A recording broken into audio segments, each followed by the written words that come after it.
திரு பிரபாகர் ராஜா இறுதிக்கட்ட பிரச்சாரத்தில் தீவிரமாக ஈடுபட்டு வருகிறீர்கள்.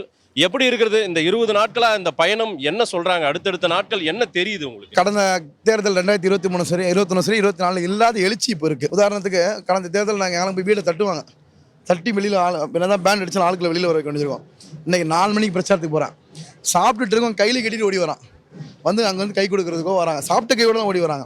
இதெல்லாம் ரொம்ப ரொம்ப ஆச்சரியமாக இருக்குது. அதுக்கு காரணம் மீண்டும் முத்துவேல் கருணாநிதி ஸ்டாலின் வரணும் வேண்டும் என்று மக்கள் தெளிவாக இருக்கிறார்கள். நீங்கள் என்ன குட்டிக்காரன் அடித்தாலும் சரி, என்ன போய் பிரச்சாரம் செஞ்சாலும் சரி, தலைவர் வரணும்னு பப்ளிக் முடிவு பண்ணிட்டான். நம்ம முடிவு பண்ணல, கட்சிக்காரன் முடிவு பண்ணல, பப்ளிக் முடிவு பண்ணலாம். இனி ஒன்றும் பண்ண முடியாதுன்றது இந்த பிரச்சாரம் இந்த 20 நாளும் விறுவிறுப்பான பிரச்சாரமாக இருக்கிறது. காலை 7 மணிக்கு தொடங்கினால் மாலை முடிப்பதற்கு 4 மணி, திரும்ப அந்த ஒரு 1/2 hour 1 hour இது எடுத்து 5 மணிக்கு தொடங்கினோம். இது இன்னைக்கு 10 மணிக்குள்ள முடிக்க முடியுமா இந்த பகுதியிலன்னு இருக்கு.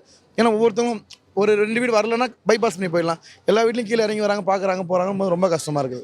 இந்த கோயம்பேடு பகுதிக்கு என்ன தேவை? கோயம்பேடு பகுதியில் நீங்கள் வாக்கு செய்கிறீங்க, இது ரொம்ப ஒரு முக்கியமான ஒரு பகுதி. இங்கே என்ன தேவை, என்ன கோரிக்கை இருக்கிறது? இதற்கு முன்பு என்ன செஞ்சுருந்தீங்க, இப்போ என்ன தேவையாக இருக்கும்?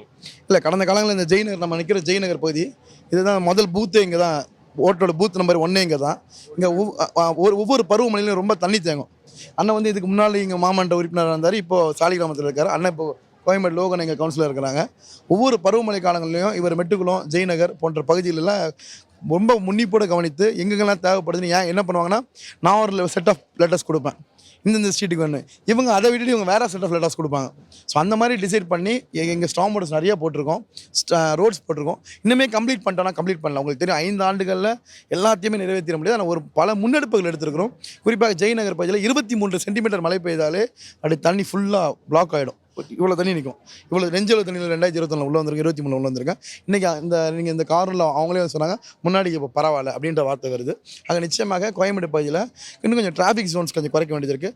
அதற்கு டிராஃபிக் டீமோட பேசி என்ன பண்ணலாம், என்ன சொல்யூஷன்ஸ் எடுக்கலாம் அப்படின்றது. ரெண்டாவது நீங்கள் ஒரு எக்கோ பார்க் கொண்டு வந்துட்டோம், மார்க்கெட்டில் நிறைய டெவலப்மெண்ட்ஸ் பண்ணிட்டோம், மெட்ரோ ட்ரெயின் வேலை முடிய போகுது, பெரும்பகுதி இந்த விரும்பக்கு கேனல் வேலை முடிஞ்சிருச்சு, பெரும்பகுதி நிறைய வேலை செஞ்சாச்சு. எங்களுக்கு இந்த தொகுதியில் பாக்கி இருக்கிற ஒரே வேலை பட்டா மட்டும் தான். அந்த பட்டா கொடுத்து முடிச்சிட்டா அடுத்த தொகுதியை மெயின்டெனன்ஸ் பண்ணால் போதும். ரோடை சரியாக பார்த்துக்கிட்டா போதும், பார்க்கை சரியாக பார்த்துக்கிட்டா போதும்.